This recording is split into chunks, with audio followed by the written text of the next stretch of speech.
Hi viewers, and welcome to another episode of On the Farm, where we're vocal about everything local. I am Shakima Hanley. On this episode of On the Farm, as you can see, I am standing in front of a banana plot, and we are going to showcase how to maintain, things to look for, and even how to clean your banana plot. But before we get into this, we take a short break and be right back after this.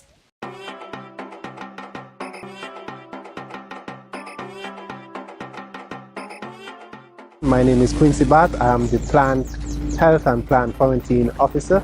I would just like to notify farmers and backyard farmers that we here at the Department of Agriculture identify a new type of pest that is prevalent in the Malvaceae family. When we're talking about Malvaceae family, we're talking about okra, sorrel, cotton, and also some of the Solanaceae families such as eggplant, sweet pepper. This pest we found to be a leaf hopper. The leaf hopper is a small pest and it's a sucking insect.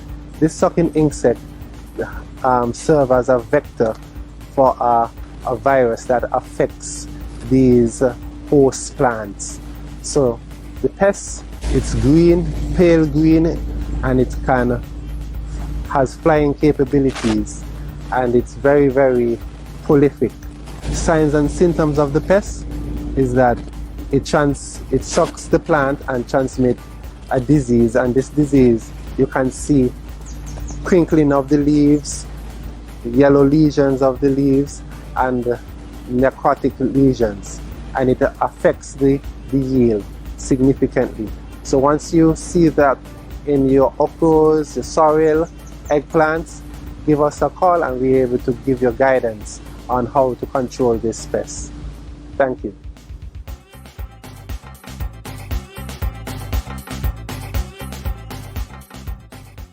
Welcome back, viewers. As mentioned, we are going to showcase how to manage and maintain a banana patch. I have here with me Mr. Dejan Jeffords, who is going to be my lovely assistant for today.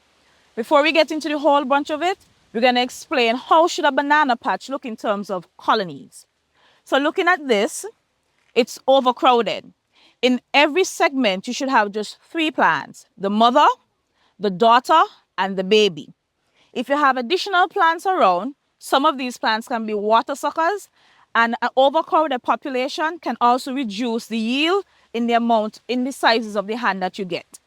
One of the ways to maintain the banana patch now, as you go through, every dry leaf that you see, you have to remove them. So what he's doing at this moment is removing every dry leaf that he sees on top of the tree. Reason being, these things would just cause excessive water uptake. Another thing that he's going to do now, those trees that have already bared, he's going to remove the tree from the population. So what you do, you cut most of the trunk off, and then you cut this into smaller pieces. As you can see, he's cutting it more down into smaller pieces. And then when you remove the leaves,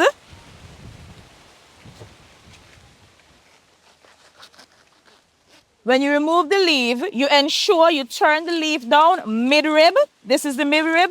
You turn this mid-rib up. So the mid-rib should be facing you.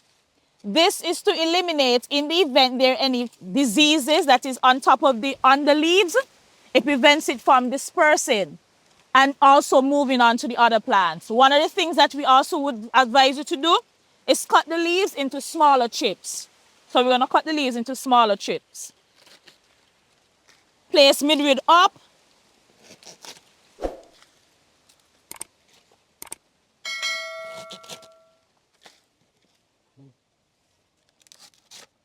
In the event you have a contaminated tree where the leaves have on some sort of disease, the best thing to do is to remove them out of the field one time, because you don't want anything to further spread.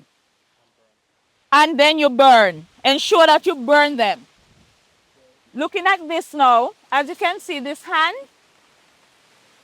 one of the terms that you usually hear is water suckers. So as mentioned, a water sucker is any tree that is within a population and you will always be able to tell them, especially for banana, the leaves tends to be much fatter than the usual. So it means just absorbing water. If you leave it inside of the population, it reduces the yield of the true tree that definitely will be the one to bring forth the full production. In the event you leave it, you have something like this. It will come to nothing. So this doesn't make sense. So what Dejan will do, he will destroy it. So he's going to cut this down.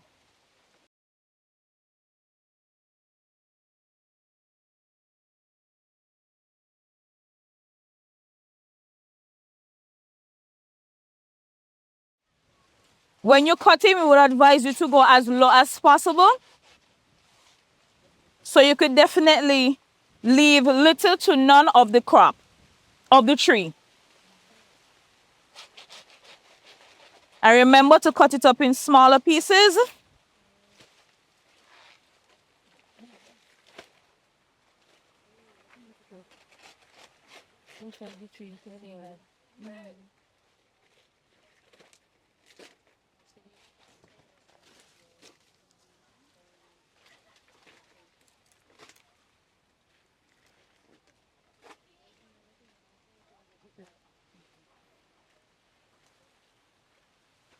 So here is another example of a bunch that is premature and will not come into anything. So this probably came from a sucker. And as you see, they're already turning ripe, but you can't do anything with this. So these are things to look out for you to discard.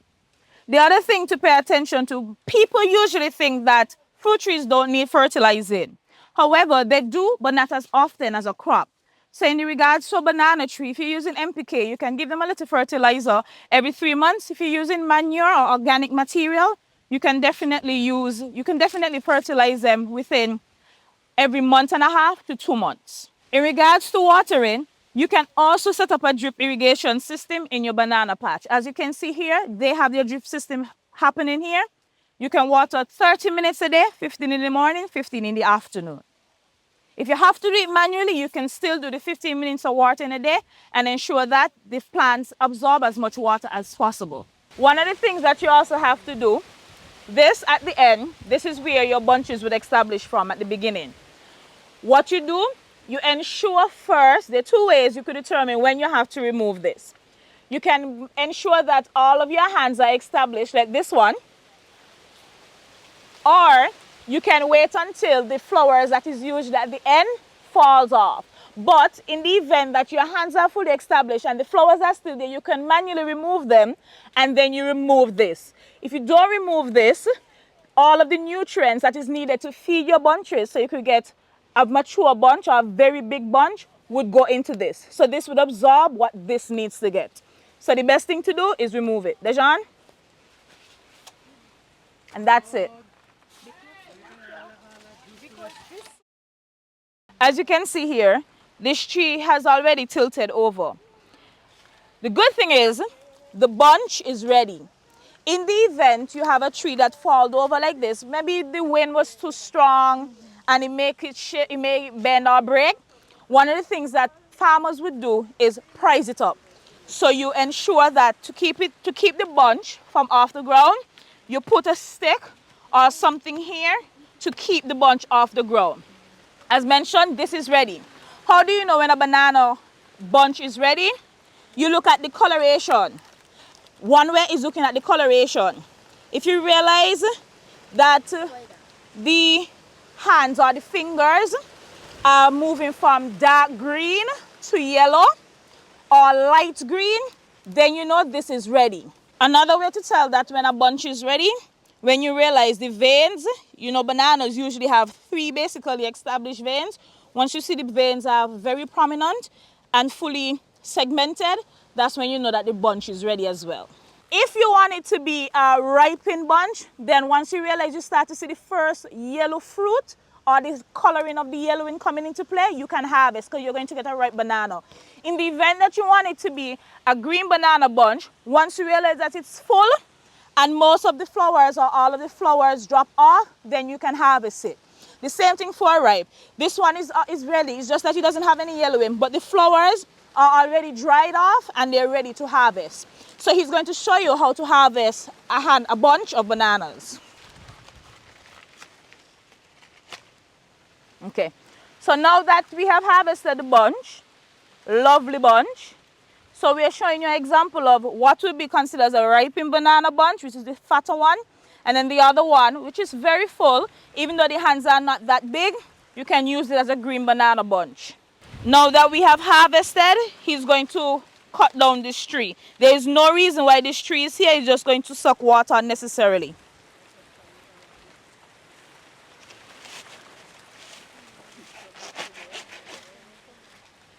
Cut low.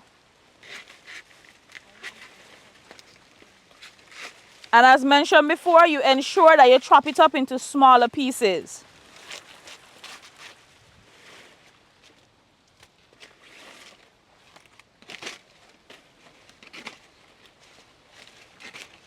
And midrib up.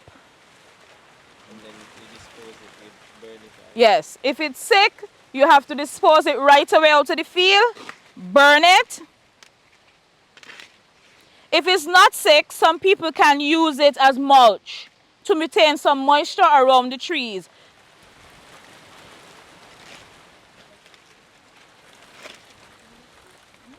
Now, as you come into the hotter seasons, it can help to retain some of the moisture. Yes.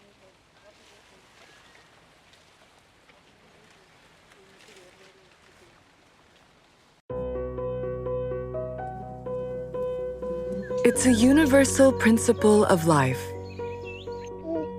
a fundamental human right. Everyone should have access to enough nutritious, diverse, affordable, and safe foods.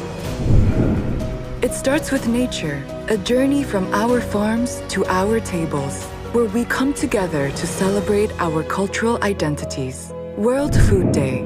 Food is a right, every day, for everyone, everywhere. Welcome back, viewers.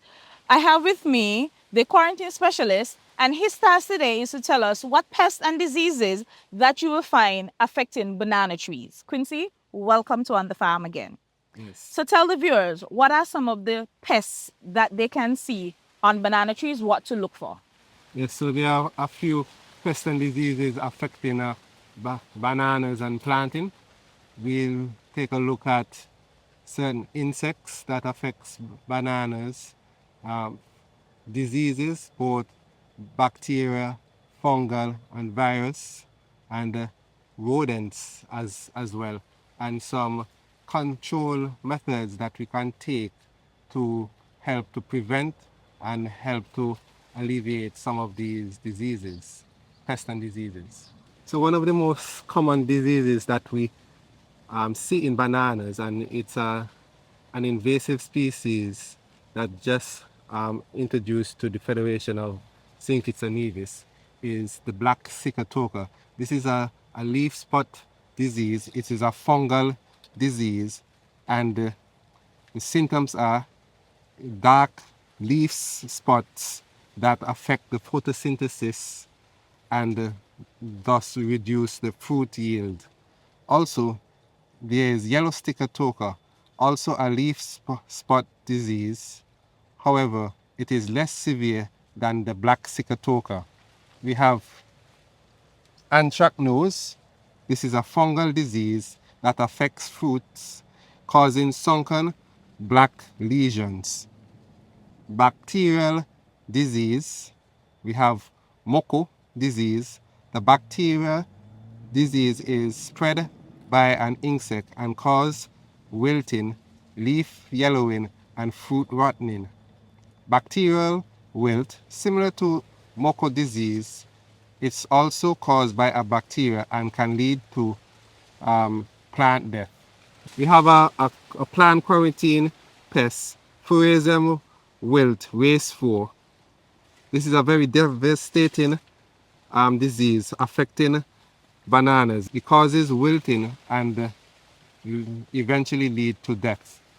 We have viral diseases, bunchy top. This is a cause. This causes the leaves to become distorted and bunched together, reducing the fruit production. Banana streak virus. This virus can cause yellow streaks on the leaves and reduce fruit quality. cigar end rot. This disease affects the fruit of the bananas, causing a dry, sunken area at the stems ends. Okay, so you made mention of yellow and black cicotoca. They have similarities in how they look, but how would one differentiate if it's a black versus a yellow? What do they look for? Well, both are leaf spot diseases. However, the black sticker toca, you'll see more pronounced black lesions on the leaf. Hence, while the yellow sticker toca, uh, you'll also see black lesions, but they are more fainter, and the leaf is more yellowish. So it's that's the difference between the black and the yellow, as you see in the diagrams. An insect that we have that's affecting the bananas is banana borer. This is a weevil that bores itself into the pseudostem of the banana, and it tunnels its way into the stem and causes the stem to be fragile and topple easily to topple over. Another pest we encountered in bananas is nematodes.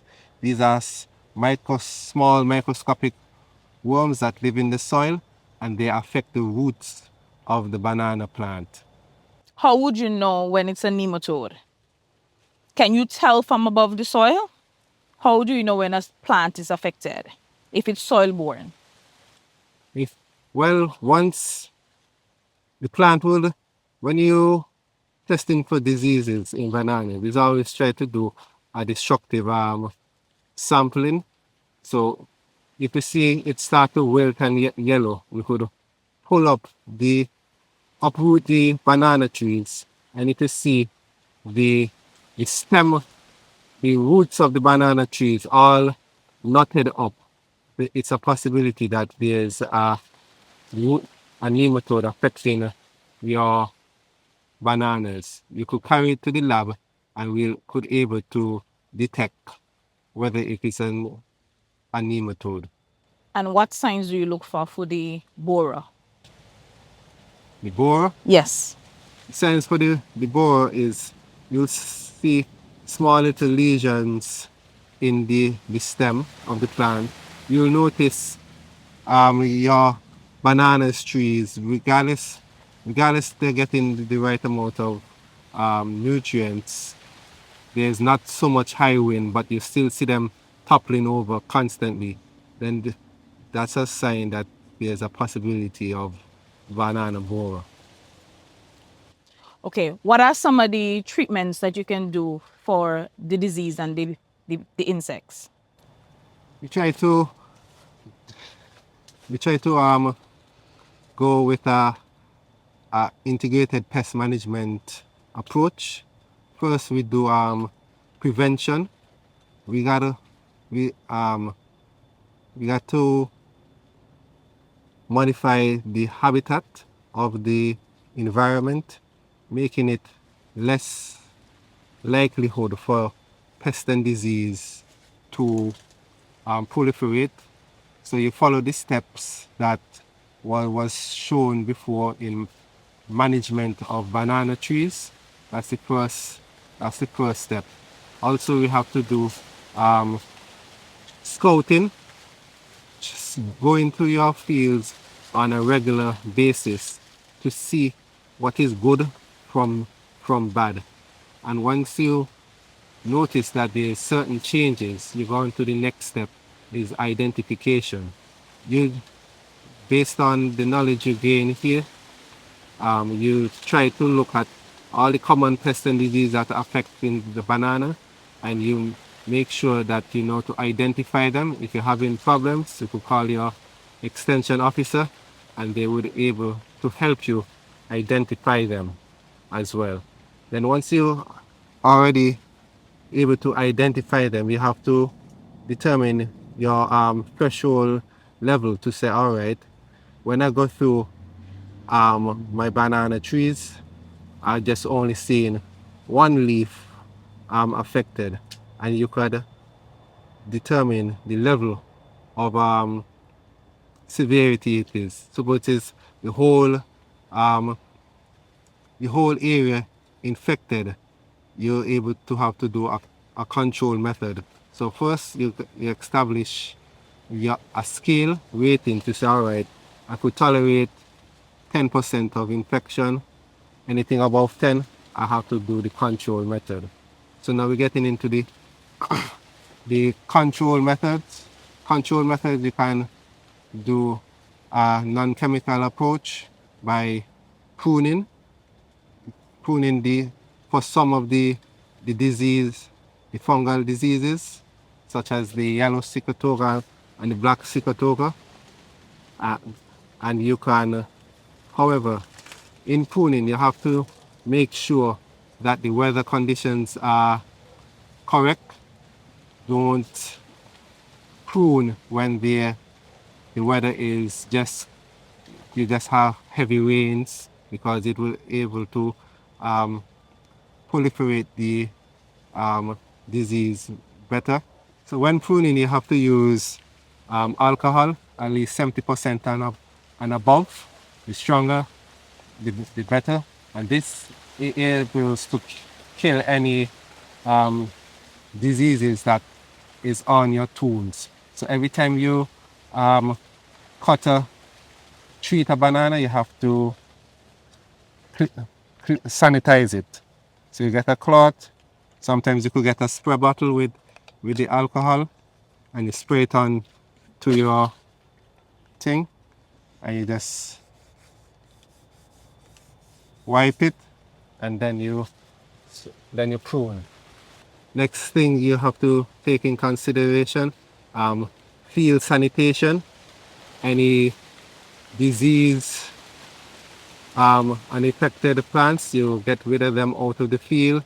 Make sure you keep your weed control in check, because weeds, they could harbor a home for pests and diseases, especially insect pests. So those are the main things you utilize.